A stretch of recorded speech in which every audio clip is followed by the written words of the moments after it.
የመጀመሪያይቱ ወደ ቆሮንቶስ ሰዎች ምዕራፍ 12 ስለ መንፈሳዊ ነገርም ወንድሞች ሆይ ታውቁ ዘንድ ወዳለሁ።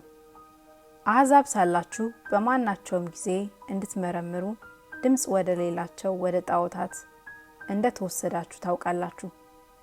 ስለዚህ ማንም በእግዚአብሔር መንፈስ ሲናገር ኢየሱስ የተረገመ ነው የሚል እንደሌለ በመንፈስ ቅዱስም ካልሆነ በቀር ኢየሱስ ጌታ ነው ሊል አንድ እንኳን እንዳይችል አስታውቃችኋለሁ።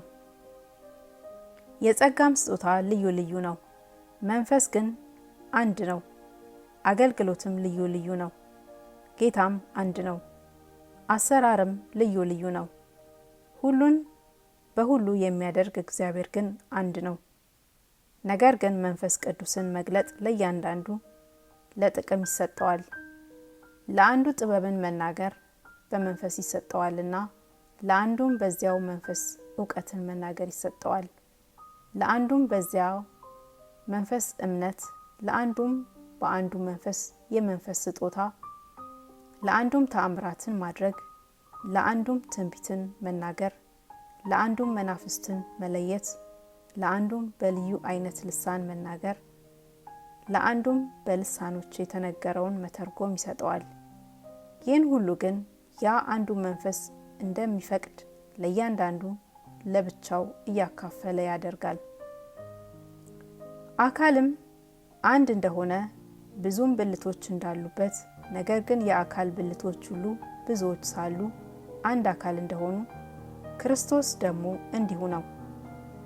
አይሁድ ብንሆን፣ የግሪክ ሰዎችም ብንሆን፣ ባሪያዎችም ብንሆን፣ ጨዋዎችም ብንሆን፣ እኛ ሁላችን በአንድ መንፈስ አንድ አካል እንድንሆን ተጠምቀናልና ሁላችንም አንዱን መንፈስ ጠጥተናል።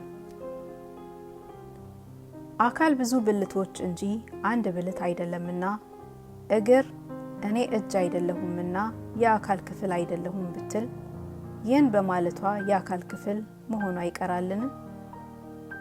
ጆሮም እኔ ዓይን አይደለሁምና የአካል ክፍል አይደለሁም ቢል ይህን በማለቱ የአካል ክፍል መሆኑ ይቀራልን?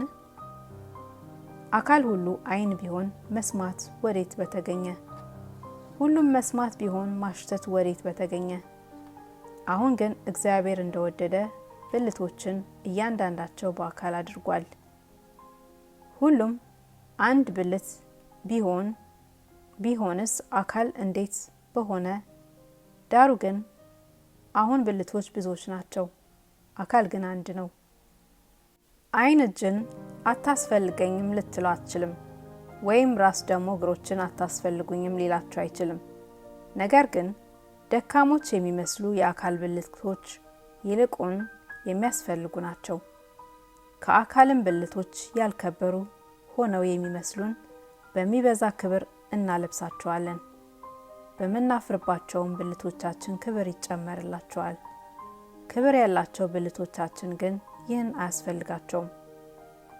ነገር ግን ብልቶች እርስ በርሳቸው በትክክል ይተሳሰቡ ዘንድ እንጂ በአካል መለያየት እንዳይሆን ለጎደለው ብልት የሚበልጥ ክብር እየሰጠ እግዚአብሔር አካልን አገጣጠመው። አንድም ብልት ቢሳቃይ ብልቶች ሁሉ ከእርሱ ጋር ይሰቃያሉ። አንድ ብልትም ቢከብር ብልቶች ሁሉ ከእርሱ ጋር ደስ ይላቸዋል። እናንተም የክርስቶስ አካል ናችሁ፣ እያንዳንዳችሁ ብልቶች ናችሁ። እግዚአብሔርም በቤተ ክርስቲያን አንዳንዶቹን አስቀድሞ ሐዋርያትን፣ ሁለተኛም ነቢያትን፣ ሶስተኛም አስተማሪዎችን፣ ቀጥሎም ተአምራትን ማድረግን፣ ቀጥሎም የመንፈስን ስጦታ፣ እርዳታን፣ አገዛዝንም፣ የልዩ ልዩ አይነት ልሳኖችንም አድርጓል። ሁሉ ሐዋርያት ናቸውን? ሁሉስ ነቢያት ናቸውን? ሁሉስ አስተማሪዎች ናቸውን? ሁሉም ተአምራትን ይሰራሉን? ሁሉስ የመንፈስ ስጦታ አላቸውን? ሁሉስ በልሳኖች ይናገራሉን? ሁሉስ ይተረጉማሉን? ነገር ግን የሚበልጠውን የጸጋ ስጦታ በብርቱ ፈልጉ። ደግሞም ከሁሉ የሚበልጥ መንገድ አሳያችኋለሁ።